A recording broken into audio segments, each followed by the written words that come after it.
From Washington, D.C., I'm Allister D'Souza. This is your roundup of the week's biggest stories shaping the United States and beyond. Welcome to Washington Watch. We also meet at a time when India is confronting the challenge of terrorism, one that is a shared threat to the international community.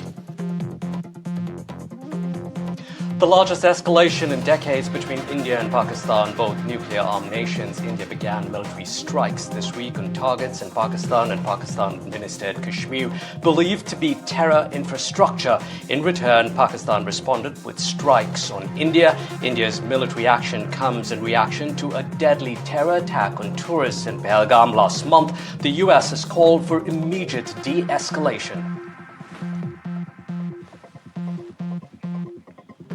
Today's agreement with the UK is the first in a series of agreements on trade that my administration has been negotiating over the past 4 weeks. The US and the UK have agreed to the framework of a trade deal, with many of the details still left to be ironed out. However, it's the first to come in a series of agreements the White House hopes to nail since imposing tariffs on various countries. The US agreed to roll back duties imposed on British steel and cars in exchange for purchasing Boeing planes and getting American farmers greater access to UK markets. Despite the agreement, most UK goods will still be subject to 10% duties. Having met with the owners of Canada over the course of the campaign last several months, it's not for sale, won't be for sale. Canada's newly elected Prime Minister Mark Carney firmly saying Canada is not for sale. Trump's reply, never say never. On the whole, though, Carney's visit to the White House was mostly amicable. Trump praised Carney, calling him a terrific guy. Carney also turned to flattery at times.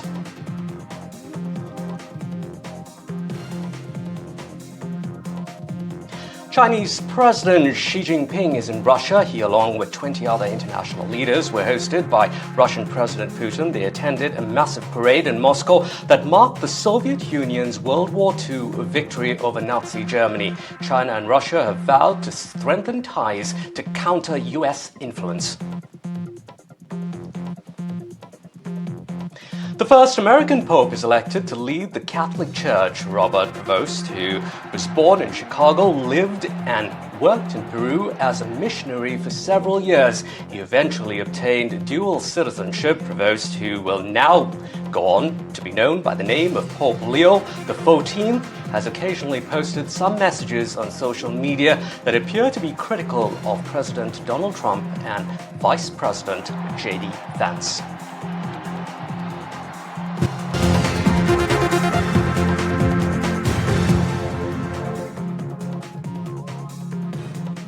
Our top story, tensions between India and Pakistan escalating to new heights this week.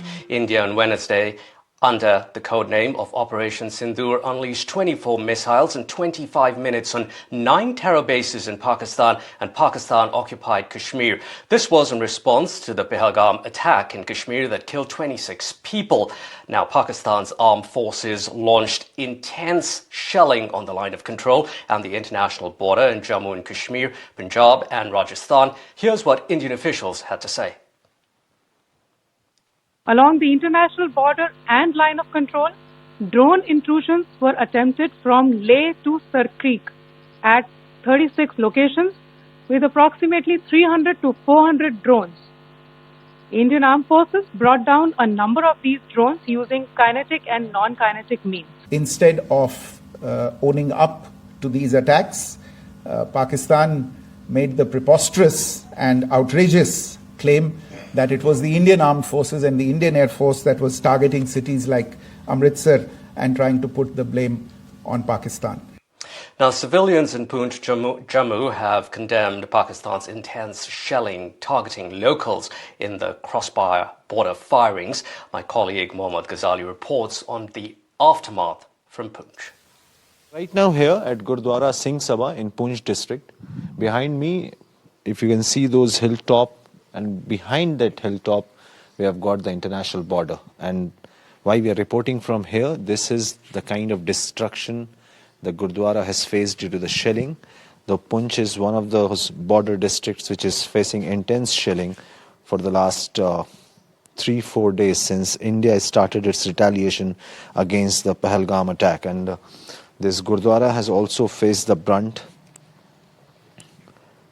And this led to around 16 people who were killed. So right now the situation is tense, but the people here say that Pakistan's deliberate targeting of civilian installations, Gurdwara Sahib, a place of worship, is something which shows off its nefarious design to even create communal discord in the country. I'm joined here by the chief preacher, or what we call the Granthi of this Gurdwara Sahib. We'll try to understand that what is the situation here, because many people also believe that perhaps the vital installations, army installations in and around this area could be the reason why Pakistan keeps firing, and it could be a hit and miss both. But this is what I've picked up after speaking to these people. जी जी कोई बात नहीं, ये बताएं प्रधान जी कि क्या situation, आप भी आ जाएं तो जी, तो ये कब हुआ था ये और कितने लोगों की जानें चली गई थी? ये 7 तारीख को सुबह 7:30 बजे 7 बजे हमारे गुरुद्वारे साहब में जो डेली रूटीन के मुताबिक जो कीर्तन की समाप्ति होती है, यहाँ पर लगभग 100 के करीब संगत थी, लेकिन 15 मिनट के बाद 7:30 बजे पाकिस्तान की तरफ से मोटर आके गिरता है, जिससे ये गुरुद्वारे साहब को बहुत बड़ा नुकसान हुआ है। हमारे जो यहाँ के हेड रागी थे भाई अमरीक सिंह जी, वो 10 मिनट पहले यहाँ से घर जाते हैं तो वहाँ पर उनकी भी शहादत हो जाती है। और इस किलिंग में पाकिस्तान ने इनोसेंट जो लोग थे हमारे, उन पे फायर किया और सिविलियन पे वार की, जिससे हमारे लगभग 13 लोग जो शहादत प्राप्त कर गए। Meanwhile, the US is closely monitoring the increased hostilities between the two countries, urging de-escalation from the president to the vice president. It's all been closely watched here in the United States. I get along with both. I know both very well, and I want to see them work it out. I want to see them stop. And hopefully they can stop now. And if I can do anything to help, I will be there. What we can do is try to encourage these folks to de-escalate a little bit, but we're not going to get involved in the middle of war that's fundamentally none of our business and has nothing to do with America's ability to control it. In both calls, the Secretary emphasized the need for immediate de-escalation and called for an end to the violence. He expressed U.S. support for direct dialogue between India and Pakistan and encouraged continued efforts to improve communications. Now, in the past, the U.S. has helped diffuse tensions between the two nuclear-armed neighbors. In the Kargil War of 1999, U.S. intelligence suggested Pakistan was toying with the idea of a nuclear option. An intense meeting took place between Bill Clinton and Pakistani Prime Minister Nawaz Sharif. Pakistan backed off, and that opened the door to closer U.S.-India ties. Now, after the 2001 attack on the Indian Parliament, it was the Bush administration's turn that put pressure on Pakistan General Pervez Musharraf. It finally helped thaw an Indian reprisal. Now, in the recent attack in 2019, after the Pulwama attacks, the previous Trump administration firmly told Pakistan to deny supporting terror groups. But how effective could the US be in de-escalating tensions now, with DC preoccupied with conflicts with Washington preoccupied with conflicts like those in Gaza and Ukraine? Let's take a closer look at that. Joining us now from New Jersey is retired Lieutenant General S.L. Narasimhan from the Indian Army. Also joining us from this is a South Asian analyst, Michael Kogelman at the Wilson Center, who joins us from Washington, D.C. Mr. Narasimhan, let me come to you first. How would you describe the current Trump administration's handling of the tensions between India and Pakistan? Thank you very much for getting me on your show. I would like to say 2 points on this. One, if you look at Mr. Trump's statement and Mr. Vance's statement, it gives one picture. And if you look at Secretary Marco Rubio's interactions with our External Affairs Minister, Dr. Jaishankar, and the Prime Minister of Pakistan to scale down the efforts by both the sides, is something that, again, that gives a different picture.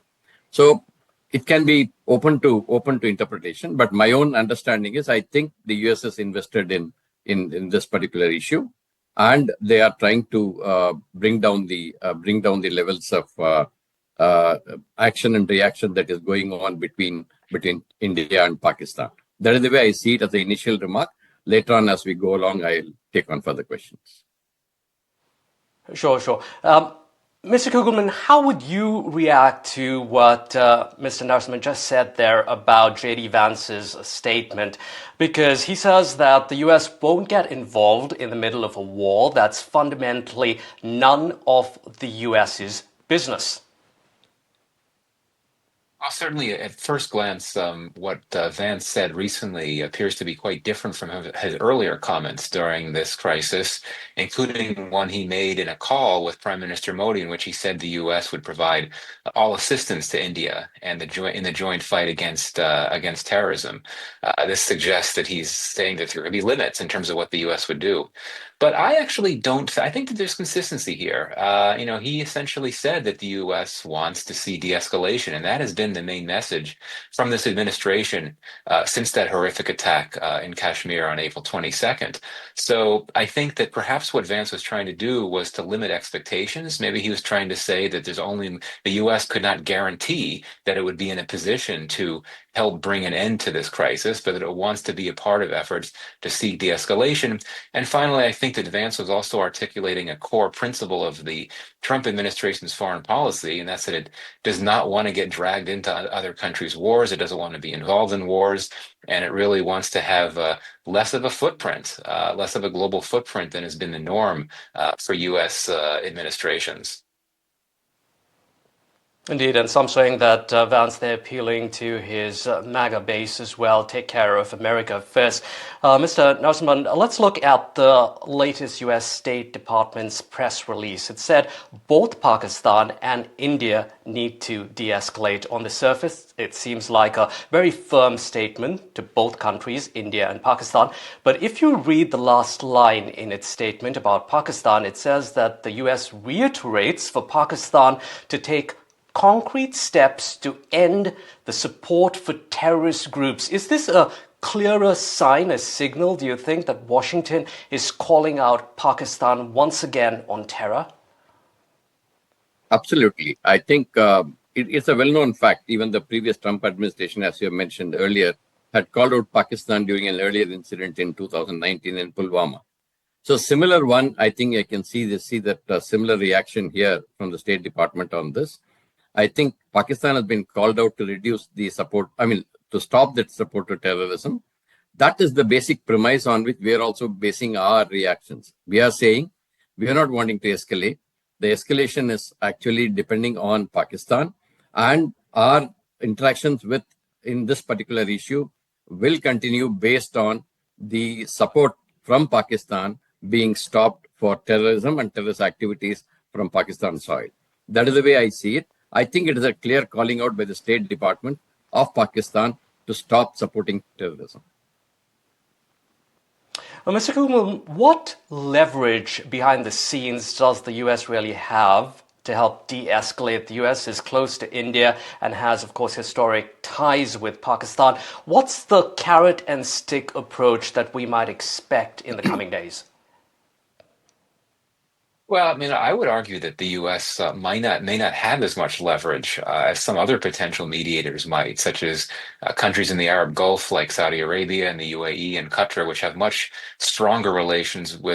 very strong relations with both India and Pakistan and supply both countries with energy and other products, which I think gives them some leverage that the U.S. Does not have, even though the U.S. certainly is a key supplier of various products to India and Pakistan as well. But I think that the idea with the U.S. is that there's a history, a past precedent, as was noted in your report earlier, of mediating to seek de-escalation during these crises, including in 2019, when the first Trump administration was in power. And I think the idea is that this is the U.S., a superpower that has that level of gravitas and can bring something to the table. But again, and maybe Vance was trying to set these expectations, there might be limits to the amount of influence that the Americans might have, particularly in a case like now when you have a very particularly serious crisis where neither side, India or Pakistan, might be receptive, at least at this point, to outside mediation. Okay. Mr. Narasimhan, very quickly, we just have about 15 or 20 seconds here. Do you agree with that notion there that the US doesn't have as much leverage now as it did before?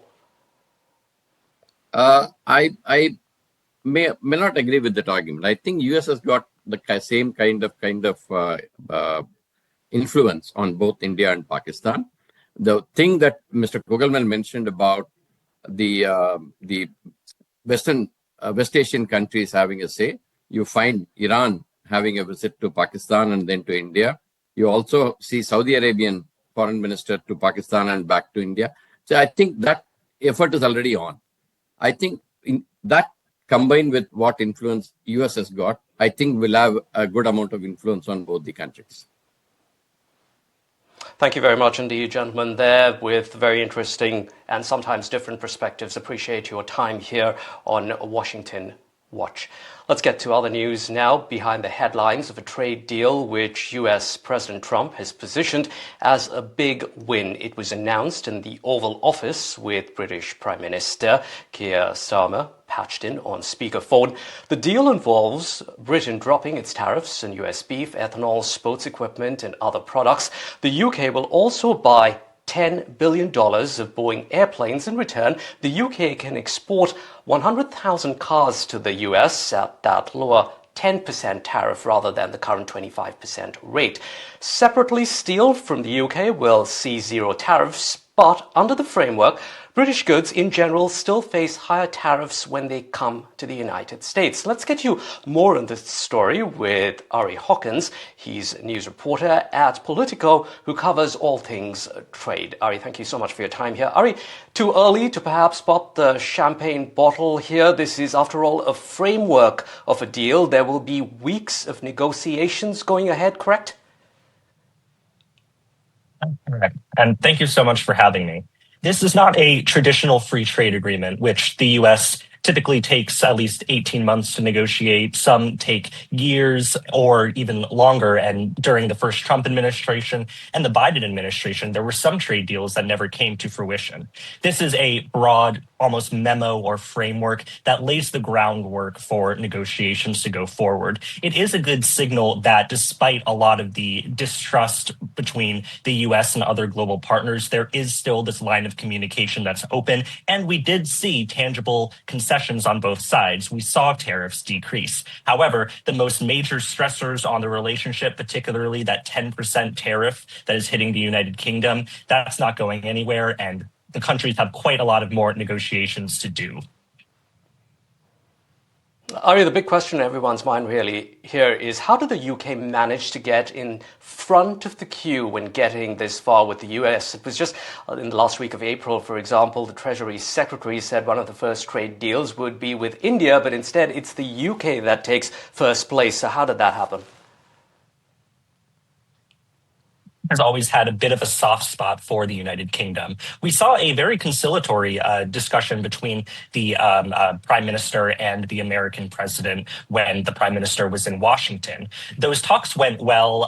The Trump administration praised the Prime Minister's, quote, beautiful accent. And the United Kingdom doesn't have a trade deficit with the U.S., and that's been a consistent stressor for the U.S. And in some ways, this deal was easier to navigate than others. Unlike India, the UK also didn't face higher reciprocal tariffs beyond that 10% mark, meaning that this will lay the groundwork for more deals to go forward. It was among the easier ones to negotiate. And it's worth noting that even though it was an easier one to negotiate, a lot of those most contentious disputes were unable to be resolved. That's not necessarily a positive signal for negotiations, particularly with other economies like in Asia, right, particularly as the Trump administration tries to peel economies away from China. Ari, before we let you go very, very quickly here, what lessons can other countries learn from this, the likes of India, for example, for negotiations going ahead? There's quite a few lessons to learn. One of the primary points here is that this will be a long negotiation. There will have to be concessions. There will have to be public statements that indicate that talks are going well, that the Trump administration is able to negotiate, and clear, concrete concessions that countries are able to make and make very publicly. We saw that the UK has signaled that it is ready to negotiate on a number of different disputes, but it has praised both the negotiations between the countries as well as the Trump administration and its staff's ability to get this done. Ari Hawkins, political reporter or trade reporter at Political, thank you very much for your time here on Washington Watch.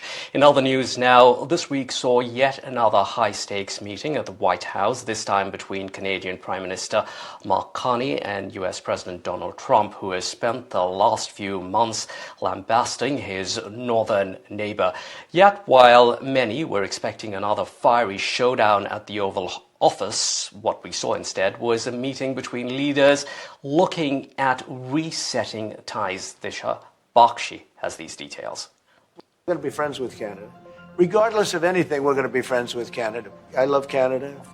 After a resounding election victory on an anti-Trump platform, many thought that when Canadian Prime Minister Mark Carney came face-to-face with US President Donald Trump, it could only result in one thing, a fiery clash. Yet President Trump, who spent months belittling Canada with his annexation threat, had a very different tone towards Washington's once close ally. President Trump played nice with the Canadian leader, softening his one hostile tone, from calling lambasting Canada to now expressing his love for America's neighbor. Canada's Mark Carney had one goal: to reiterate that Canada is not going to become the 51st US state and avoid a public fight while doing so. And he seems to have succeeded, using praise and a firm stance to push his points across. Said that Canada should become the 51st state. Yeah.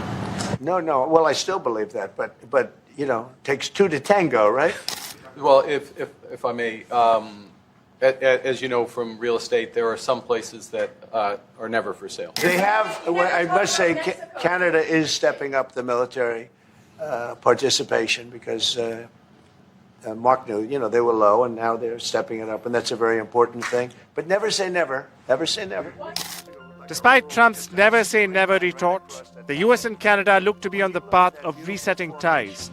Over the past 2 months, the two countries have been struggling in a trade war, sparked by US President Trump's tariff hikes, many of which do not comply with the North American Free Trade Agreement. Carney, like many other world leaders, hopes to quickly negotiate a bilateral trade agreement that could very well reduce the impact of American duties. This encounter comes at a crucial time and could guide other leaders manage Trump's trade demands, including Australian PM Anthony Albanese, who, much like Carney, also won polls on an anti-Trump platform. With sides pleased with the encounter, only time will tell what this means for US-Canada ties. With Disha Bakshi, Bureau Report, NDTV World. Here's a quick wrap of some other stories from the United States.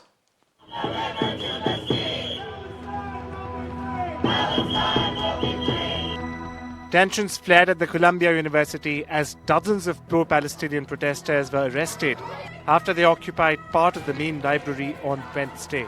The protesters forced their way into the Butler Library, leaving at least 2 security officers injured. The university president has called protesters' actions outrageous.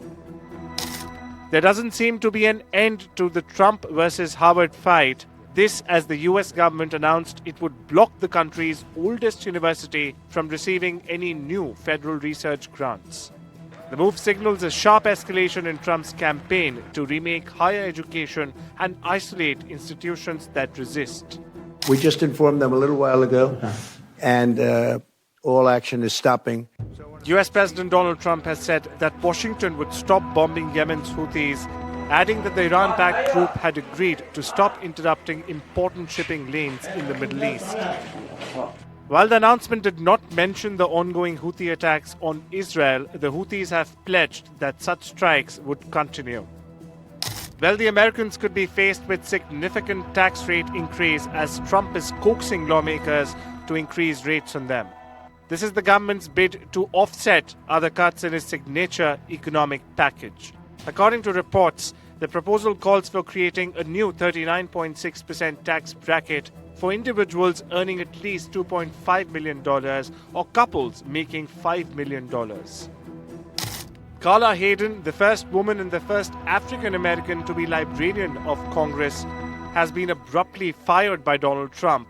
This as the White House continues to evict those perceived to oppose the president and his agenda. Hayden, whose 10-year term was set to expire next year, was notified about her removal through an email late on Thursday. She had come under backlash from a conservative advocacy group that had in fact vowed to root out those standing in the way of Trump's agenda. That's it for Washington Watch. I'm Allister D'Souza.